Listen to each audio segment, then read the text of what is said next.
বিশ্বাস করে না, এই গ্যারান্টি দিয়েছেন হে নবী আপনার মেরাজ সত্য হয়েছে। নবীজি বললেন, আবু বকর, আল্লাহ যেখানে আশ্চর্য হয়ে যায়, আবু জেহেল যেখানে ঠাট্টা করে, তুমি কোনো প্রশ্ন ছাড়াই বিশ্বাস করে নিলে, আজকে তোমার আমি খালি হাতে ফেরত দেব না। আজকে তোমার নামের সাথে একটা লকব লাগিয়ে দিলাম, তুমি এখন থেকে শুধু আবু বকর না, আবু বকর সিদ্দিক। সত্যকে সত্য জানার পর যারা দ্বিধাহীন চিত্তে প্রশ্ন ছাড়া পেছনের সব পিছু টান বাদ দিয়ে মেনে নিতে পারে, কিয়ামতের দিন তারা সিদ্দিক আকবর হযরত আবু বকরের কাতারে উঠবে। কিন্তু এই গুণটা বাংলাদেশের মানুষের নেই। হযরত ইব্রাহিম তিনি সিদ্দিক হয়েছিলেন, আগে তারকা দেখে মনে করলেন হাদা রব্বি, এটা আমার রব। অস্তমিত হয়ে যাওয়ার পরে বললেন না, যেটা ডুবে যায় আমি মানি না। চন্দ্র দেখলেন, বলেন এটা আমার রব। সূর্য দেখলেন, বললেন রব। হাদা রব্বি হাদা আকবার।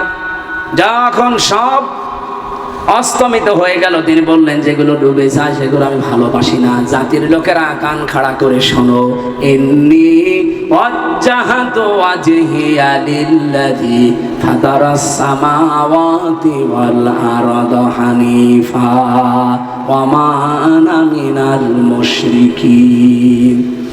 আমার এই চেহারা আমি ঘুরিয়ে দিলাম ওই সত্তার দিকে, যিনি আসমান আর জমিনের উদ্ভাবক, যিনি কোন রকমের নমুনা ছাড়া, মডেল ছাড়া, আকৃতি ছাড়া এই আসমান জমিন বানিয়েছেন। এই জন্য ফাতারা আছে এখানে।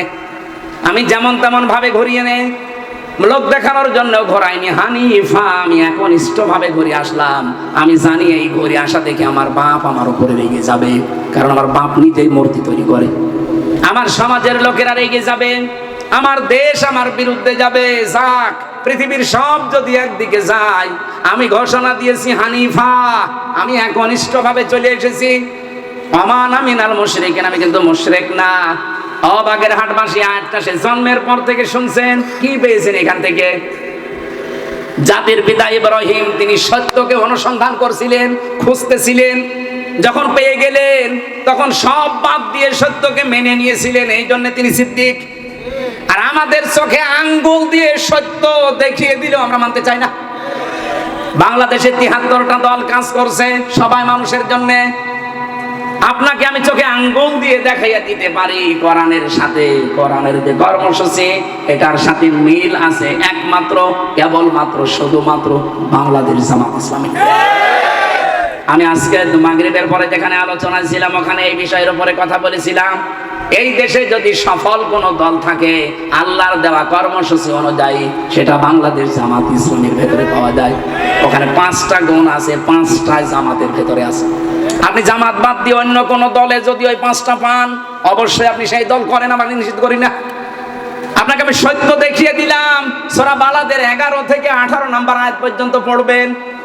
এই বাংলাদেশে সফল হবে কারা? কারো সৌভাগ্যশালী হবে আল্লাহ ওখানে ঘোষণা দিয়েছেন।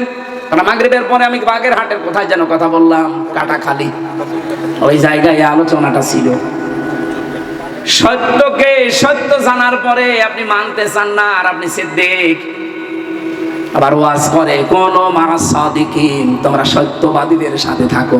সত্যবাদী মানে শুধু পাগড়ি মাথায় দেওয়া, জুব্বা গায়ে দেওয়া, সত্য কথা বলা না। সত্যকে সত্য জানার পর যারা দ্বিধাহীন চিত্তে যত রকমের বাধা বিপত্তি পেছনে থাক, সব কিছুকে পেছনে ফেলে যারা মেনে নেওয়ার সিদ্ধান্ত নেয়, এরা সিদ্দিক। আরে বাংলাদেশে এই সিদ্দিক কম না বেশি? আমরা আহ্বান জানাচ্ছি এই সিদ্দিক হন। আমি আপনার চোখে আঙ্গুল দিয়ে দেখিয়ে দিলাম, এবার পরে কোরআন থেকে কর্মসূচিগুলো দিয়ে দেখেন, যারা সত্যের উপরে আছে আপনি তাদের সাথে থাকবেন। তাহলে কিয়ামতের দিন ইব্রাহিম নবী আলাইহিস সালাম উনি সিদ্দিক, আবু বকর সিদ্দিক, ওনার খাতারে আপনি উঠতে পারবেন। সুবহানাল্লাহ বলতে পারেন নাই? 2 নম্বরে তিনি নবী ছিলেন। নবী কি? নবী শব্দটা নাবা থেকে এসেছে। নাবার বাংলা অর্থ হচ্ছে ব্রেকিং নিউজ। নিউজ লিখতে 4টা শব্দ আর ইংরেজি অক্ষর লাগে, NEWS। আপনি যদি এন দিয়ে ধরেন যদি কি নর্থ, ই দিয়ে ধরে যদি ইস্ট, এরপরে ডাব্লু দিয়ে যদি ধরেন ওয়েস্ট, এস দিয়ে ধরেন যদি সাউথ, আর কোনটা বাকি আছে? চারিদিককার যত খবর আল্লাহ পাক নবীদের মাধ্যমে দুনিয়ায় পাঠিয়েছিলেন, এই জন্য তাদেরকে নবী বলা হয়। আর আমাদের নবী যে সব নবীর সর্দার, যত রকমের খবর আসমান জমিনে আছে সব খবর আল্লাহ পাক তাকে দিয়ে দুনিয়ায় পাঠিয়েছেন। আমাদের উচিত হচ্ছে ওই খবরগুলো এখান থেকে বের করে মেনে নেওয়া। আহ্বান জানালাম সূরা মারিয়ামের 41 নম্বর আয়াত, আরো ব্যাখ্যা সহ পড়বেন। যেহেতু আমার তাফসীর করার জন্য আমি বসেছি সূরা মাউন 4 নম্বর আয়াত থেকে। আল্লাহ পাক বলেন 13টা থেকে 15টা আমি আসলে তাফসীরের মূলনীতি পেয়েছি। কোন আয়াত থেকে তাফসীর করতে হলে কমপক্ষে 13 থেকে 15টা মূল কথা আগে বলা লাগে। এখন বাজেই 12টা, ওইগুলো করতে গেলে আরো 12:30 বেজে যাবে। এই জন্য আমি সরাসরি আয়াতে চলে যাচ্ছি। এর নামকরণ আছে, ঐতিহাসিক প্রেক্ষাপট আছে, শানি নজরুল আছে, এর মূল শিক্ষা আছে, সদ্য তেলাওয়াত আছে, মাতৃভাষায় অর্থ আছে, এরকম প্রায় বালাগাত মান্তিকের কায়দা আছে। শব্দ ভাঙতে হয় কি করে এগুলো জানা লাগে, এরকম 15টা পেজ বলে। সবগুলো আপনারা তো ফি জিলালিল কোরআনের টিকায় আছে, প্রথমে আছে, একটু দেখে নিন, অথবা মারিফুল কোরআনে আছে। আমি শুধু আয়াত থেকে কিছু কথা বলতে চাচ্ছি, নাকি রাত বেশি হয়ে গেল চলে যাবে? আর একটু সময় দেওয়া যাবে না? আল্লাহ রাব্বুল আলামিন বলেন ফাবাইলুল লিল মুসাল্লিন, ওই মানুষগুলোর সর্বনাশ। ওরা ওয়াইল নামক দোজখে যাবে যারা নামাজ পড়ে। বলে নাউজুবিল্লাহ। এতদিন শুনতাম নামাজ না পড়লে জাহান্নামে যাওয়া লাগবে, আর আজকে শুনলাম ফাওয়াইলুল লিল মুসাল্লিন, ওই মুসাল্লিগুলো ওয়াইল নামক দোজখে যাবে, তাদের জন্য সর্বনাশ। ওরা কোরআন শরীফে আমি জাহান্নামের নাম প্রায় 100টার উপরে পেয়েছি। তার ভেতরে ওয়াইল একটা, গায়রুন একটা, সাকার একটা, হাবিয়া একটা, হুতমা একটা, লাজা একটা। এখানে যেহেতু একটা নাম পেলাম ওয়াইল, এই ওয়াইলে যাবে কারা? কিয়ামতের ময়দানে আল্লাহ পাক ওয়াইলে পাঠাবে তাদের। সাদ্দাত থাকবে ওখানে, হামান থাকবে, কারুন থাকবে, ফেরাউন থাকবে, এবং ওবাই ইবনে খলফ থাকবে। এখানে আমরা যারা আছি অনেকেই ফেরাউন সম্পর্কে জানি, হামান সম্পর্কেও জানি, সাদ্দাত সম্পর্কে জানি, কিন্তু এই যে লোকটার নাম বললাম শেষে, ওবাই ইবনে খলফ, এই লোকটা কি? এত বড় অভিশপ্ত একটা মানুষ এই পৃথিবীতে, বিশ্ব নবী, দয়ার নবী, এই দুনিয়াতে নিজের হাতে কাউকে তিনি জবাই করেননি, হত্যা করেননি, এই একটা লোককে হত্যা করেছিলেন। কত বড় বদনসিব তার, কত বড় নিকৃষ্ট মানুষ যে আল্লাহর নবী এই পৃথিবীতে একজন মানুষকে শুধু মেরেছেন, হত্যা করেছেন, তার ভেতরে সেই লোকটা। কিয়ামতের দিন এই দুনিয়াতে যারা নামাজ পড়ে তারা এই লোকের সাথে হাসর করবে। এখন বলে নামাজ আর পড়বো না। কোন নামাজি তারা? আল্লাযীনা হুম আন সালাতিহিম সাহুন, ওই নামাজিগুলোর জন্য আফসোস, আক্ষেপ, ধ্বংস, সর্বনাশ। ওরা ওয়াইলে যাবে যারা তাদের নামাজ এর ব্যাপারে উদাসীন। আল্লামা সাইয়্যিদ কুতুব রাহমাতুল্লাহ আলাইহি লিখেছেন, এখানে আন না দিয়ে আল্লাহ যদি ফি দিত তাহলে আমাদের নামাজ নিয়ে সমস্যা হতো। আল্লাহ আন দিয়েছেন, আন মানে ব্যাপারে, আন মানে হতে, আন মানে সম্পর্কে, কিন্তু ফি মানে মধ্যে, ফি মানে ভেতরে। খেয়াল করে দেখেন তো, নামাজের ভেতরে যদি আল্লাহ বলতেন সাহুন, আমাদের অধিকাংশ মানুষের নামাজ হতো না। কারণ সাহুন মানে চারটা বিষয়কে সাহুন বলে। যারা নামাজ পড়বে একায়েতে আছে তারা জান্নাতি, কিন্তু কোন নামাজ? যারা এই সাহুন বাদ দিয়ে নামাজ পড়বে। সাহুন কি? এক নম্বরে যারা নামাজ পড়ে কিন্তু নামাজের ভেতরে তার মন নেই। এরকম আমার দেশে নেই? নামাজে দাঁড়িয়েছে ঠিক, কিন্তু কয়টা ফ্যান আছে গুনে নেয়। এক কথা বলছেন এখানে? আমি নিজে দেখেছি গোপালগঞ্জে বাস স্ট্যান্ডে একবার নামাজ আদায় করতে গিয়ে একটা ছেলে এই পেছনের পকেটে মোবাইল রেখেছে। নামাজ চলছে মাগরিবের, নামাজের ভেতরে উনি মোবাইল বের করে বলছে, হ্যালো আমি নামাজে আছি, পরে কল দেন। নামাজ শেষ করে বললাম, ভাই আপনি তো নতুন নিয়ত কিছুই বললেন না, ওইভাবে হুজুর কল আসলে করবো কি? নামাজের ভেতরে খুশু আছে। এই জন্য আমরা যদি সত্যি জাহান্নাম থেকে বাঁচতে চাই, নামাজ পড়লেও জাহান্নামে যাবে যদি সাহুন থাকে। এই জন্য নামাজের ভেতরে খুশু লাগবে, মন থাকা লাগবে। 2 নম্বরে নামাজে যেটা পড়েন ওইটা বোঝা লাগবে। আর আমার যতটুকু বাস্তবতায় জ্ঞান, আমি দেখলাম এদেশের 100 জনের 95 জন বোঝে না নামাজে কি পড়ে। বলেন এই শিক্ষাটা আপনি পাবেন কোথায়? এখন তো এই বুড়ো বয়সে আর ভার্সিটি যাওয়া সম্ভব না। এই বাংলাদেশে একটা বিশ্ববিদ্যালয় আছে, সেটা জামাত ইসলামী বাংলাদেশ। ভার্সিটি না পড়েও আপনাকে বিশ্ববিদ্যালয়ের ছাত্র বানিয়ে দেবে। 6 মাস মাত্র রিপোর্টটা রেখে একটু পূরণ করে দেখেন, আপনার জীবন আগের চাইতে 100 গুণ পরিবর্তন হবে। আমি গ্যারান্টি দিলাম, যদি না হয় রিপোর্ট ছিঁড়ে ফেলবেন, কিন্তু সঠিকভাবে পূরণ করা লাগবে। আপনি মিথ্যা কথা লিখবেন আর পরিবর্তনের আশা করবেন, জীবনে হবে না। যা আছে 9টা পয়েন্ট পঙ্খানো আদায় করে দেখেন, 6 মাস মাত্র, আমার মনে হয় আপনি আল্লাহর ওলি হয়ে যাবেন। কারণ নামাজ আপনি এমনি পড়েন না, জামাতে পড়েন, তাও আপনাকে লেখা লাগবে। আবার ওইটা 1 মাস পরে দেখানো লাগবে যে ভাই এই দেখেন আমার নামাজের অবস্থা। যদি দেখেন যে জামাতে নামাজ আপনার কম আছে, ওই দিন আবার আপনার রিপোর্ট লিখে দেবে। ওইটা আবার যদি কেন্দ্রের দায়িত্বশীল দেখে, আপনার রোকন হওয়া কিয়ামতের আগে শেষ। কত কঠিন! আমি খালি এতদিন নাম শুনতাম, বাস্তবে হতে গিয়ে দেখলাম এ ছাতা তো পার হওয়া অনেক কঠিন। আমার মতো একটা ছোট্ট মানুষ, আমার 200টার উপরে প্রশ্ন করেছি, অনার্স মাস্টার্স করেছি আমি কোরআনের উপরে, আমি ফেকা নিয়ে কামেল পাস করেছি। এরপরও 200টা প্রশ্ন যদি আমারে করে, আমার মনে হয় খুব বেশি হলেও আমার ওই যত জবাব আছে 20টার মতো জবাব আমার রেডি ছিল, আর বাকিগুলো টানা না, আমি পারি না। পারবো কি করে? 100% পর্দা থাকা লাগবে আপনার ব্যক্তিগত জীবনে, পারিবারিক জীবনে। এরকম আল্লাহর ওলি কয়জন আছে? এই জন্য সুন্দর করে আপনাকে আমি এই 9টা পয়েন্ট মাত্র 6 মাস পূরণ করার আহ্বান জানাচ্ছি। আপনাকে দল করার দরকার নেই, শুধু পূরণ করে দেখেন, আপনি বাধ্য হবেন ভালো হতে। আমি নিজে যেহেতু পেয়েছি, আহ্বান জানালাম, করে দেখেন। আমার ভাইরা, সাহন আমাদের হয়ে যাচ্ছে এই কারণে। কোরআন শরীফ আপনি পড়েন কয় আয়াত, বুঝে পড়েন না আন্দাজে পড়েন, ওটা প্রথম পয়েন্টে লেখা লাগে। এই জন্য নামাজের ভেতরে আপনি যখনই পড়বেন তখন বুঝে ফেলবেন কি পড়ছি, তখন আপনি সাহুন থেকে বেঁচে যাবেন। 3 নম্বরে, নামাজের ভেতরে যদি ইমাম সাহেব নিয়োগ করা হয়, আমরা দেখি এই বাংলাদেশে এই কসবাই গজালিয়া, এই মসজিদের ইমাম নিতে হলে তার মাথা থেকে পা পর্যন্ত, পরিবার থেকে আত্মীয় পর্যন্ত দেখা হয়। অথচ এই আসনে যিনি এমপি দাঁড়াবে, 4.5 লাখ থেকে 5 লাখ মানুষের দায়িত্ব তার মাথার উপরে দিতে যাচ্ছেন। ইমাম সাহেব দায়িত্ব পালন করবে 24 ঘন্টায় মাত্র 1 ঘন্টা, তাও 300-400 মানুষের। আর খান সাহেব, রাহাত সাহেব দায়িত্ব পালন করবে 5 লাখ মানুষের 24 ঘন্টা।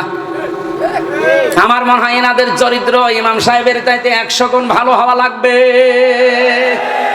নামাজের এই 3 নাম্বার শিক্ষা যদি এবার নিতে আপনি ভুল করেন না, আপনি সাহরে যাবেন, অয়েল নামক দোজকে যাবেন আপনি নামাজ পড়েও। এজন্য আশা করছি এই শিক্ষাটা নিতে এবার যেন আমাদের ভুল না হয়। নেতা নির্বাচন করা শিখায় নামাজ।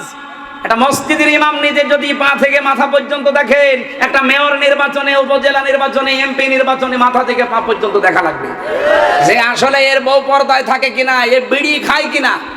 বিড়ি খেলেও তো হয়, তো লাল পানি খায়। এরকম এমপি দাঁড়াবে না অনেকে। রাত 9টার পরে যে ঠিক মতো মাটিতে পা ফেলতে পারে না, রিকশা ছাড়া বাড়ি যেতে পারে না, বট গাছকে ধাক্কা দিয়ে বলে মিয়া ভাই আর কতক্ষণ দাঁড়াবো, এরকম নেতা সামনে আসবে না।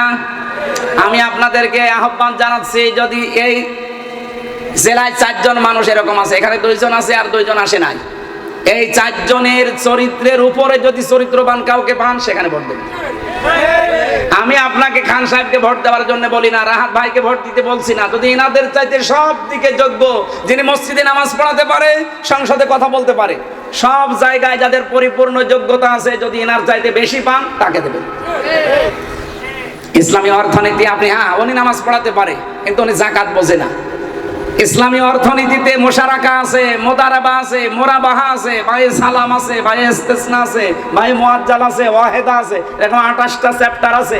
একটাও জানে না আল্লাহর ওলি, শুধু নামাজ পড়াতে পারে। তো সংসদে যে বাজেটে কি বলবে? অর্থনীতি জানা লাগবে না আপনাকে। তা আমি যাদের নাম বললাম, এই মানুষগুলো নামাজও পড়াতে পারে, অর্থনীতিও চালাতে পারে। এই কথা বলেন না কেন? এই লোকটা কামেল পাস, আর ওটা একটু অনার্স মাস্টার্স করা। আর এমন এমন এমপি দাঁড়ায়, আমার মনে হয় কলম দিয়ে নাম লিখতে গেলে ভেঙে ফেলে কলম। আমি আপনাদের এই এলাকার কোন এমপি যেন সংসদে দেখলাম ভিডিওতে, এই এলাকা না কোন এলাকা, পটুয়াখালী বাড়ি, এক মহিলা কি বলছিল দেখেছেন, আমার মনে হয় দাঁত মুখ সব ভেঙে দিছে। নামাজের এই শিক্ষাটা যদি ভুল করেন না, নামাজ পড়েও কিন্তু জাহান্নামে যাওয়া লাগবে। 4 নম্বরে, নামাজে যদি ইমাম সাহেব ভুল করে, মুসল্লি যারা পেছনে থাকবে, হয় আল্লাহু আকবার বলবে, নাই সুবহানাল্লাহ বলবে। 1 বার 2 বার 3 বার দেওয়ার পরে যদি ইমাম সাহেব না শুধরায়, তাহলে ইমাম সাহেবকে বাদ দিয়ে নতুন ইমাম নিয়োগ করা লাগবে। নামাজ তো এটা শিখিয়ে দিয়ে গেল। ইমাম মানে শুধু মসজিদের ইমাম না, এই দেশের 1628 জন মানুষ এখন ইমাম। আগামী তো 300 এমপি আসবে, এরাও ইমাম। এরা যদি ভুল করে, জনগণের বিরুদ্ধে যায়, ইসলামের বিরুদ্ধে যায়, একবার, দুইবার, তিনবার ভুল ধরা লাগবে, লোকমা দেওয়া লাগবে। এরপরও যদি সংশোধন না হয়, ঘাড় ধাক্কা দিয়ে বের করে নতুন ইমাম নিয়োগ দেওয়া লাগবে। নামাজ শুধু, অন্য কিচ্ছু লাগবে না, শুধু যদি নামাজটা আমরা কমপ্লিট করতে পারি, এবারে ইসলাম সংসদে চলে যাবে ইনশাআল্লাহ। আমি আপনাদেরকে শুধু অয়েল নামক দোজখের ভয় দেখিয়ে শেষ করে দেইনি, সাহুন থেকে বাঁচতে চা। এই 4টা বিষয় যদি আপনি দুনিয়াতে এখন থেকে আমলে লেগে পড়তে পারেন, আল্লাযীনা হুম আন সালাতিহিম সাহুন, যারা তাদের নামাজের ব্যাপারে উদাসীন। এই উদাসীনের ব্যাখ্যা 4টা। নামাজের ভেতরে মন নেই, নামাজে যা পড়ে বসে না, নামাজে ইমাম সাহেব দ্বিধাহীন চিত্তে প্রশ্ন ছাড়া, পৃথিবী যদি ছাড়া লাগে সব ছেড়ে সত্যকে মেনে চলার সুযোগ করে দাও। এ মাহফিলের আয়োজন করতে গিয়ে যে কষ্ট তারা পেয়েছে, বিশেষ করে যুবকেরা, যেখানে দেওয়ার কথা ছিল সে জায়গা পরিবর্তন করে বাজারে দিয়েছে। এ বাজার কমিটি সহ যারা সহযোগিতা করেছে, আল্লাহ সবাইকে অমরের মতো বানিয়ে দাও। সম্মানিত মা বোনদেরকে তুমি খাদিজাতুল কুবরার মতো বানাও। এদের পেটে যে সন্তানগুলো আছে, আল্লাহ এই সন্তানদেরকেও তুমি মানুষের মতো মানুষ বানাও। যে যুবকের জন্য দোয়া চাচ্ছে, এই স্বেচ্ছাসেবক এই যুবকেরা যে কষ্ট স্বীকার করেছে, যে মায়ের পেটে তারাই এসেছে, আল্লাহ মায়ের পেট তুমি খাদিজার মতো বানিয়ে দাও। আমার কণ্ঠটা বসে গেছে, আল্লাহ কণ্ঠটা আগের মতো আবার ফিরিয়ে দাও। কোরআনের হক কথাগুলো সহজ সরল ভাষায় বলার তৌফিক আমারে ভিক্ষা দাও। বারাকাল্লাহু লানা ওয়া লাকুম ফিল কোরআনিল আযীম। সম্মানিত সভাপতি হাফেজে কোরআনকে কবুল করো। আল্লাহ যত অতিথি এখানে এসেছে, অধ্যক্ষ মাওলানা খান সাহেব সহ, রাহাত ভাই সহ যত আলেম এখানে এসেছে, আলেমদেরকে আলেম হিসাবে মঞ্জুর করো। এই বাজারে যারা ব্যবসা বাণিজ্য করে তাদের ব্যবসায় বরকত দান করো। আগামীর দেশটা তুমি দয়া করে কোরআনের হাতে তুলে দাও। আমরা চর্ম থেকে দেখতে চাই 56,000 বর্গ মাইল কোরআন দিয়ে চলছে। আল্লাহ রাব্বুল আলামিন পৃথিবীর নিকৃষ্ট জাতি ইহুদিদের এই ফিলিস্তিনের মুসলমানদের উপরে যে অত্যাচার চালিয়েছে, এখন ইরানের বিরুদ্ধে তারা যে ষড়যন্ত্রমূলক দখলদারিত্ব করছে, পৃথিবীর এই নিকৃষ্ট জাতি ইহুদিদেরকে, ইসরায়েলকে মানচিত্র থেকে তুমি গায়েব করে দাও। ইরানকে তুমি সাহায্য করো আল্লাহ, মুসলমানদের জন্য হামে ও নাসির হয়ে যাও। জীবনের শেষ কথা তুমি এইটা বলার সুযোগ করে দিও, লা ইলাহা ইল্লাল্লাহু মুহাম্মাদুর রাসূলুল্লাহ।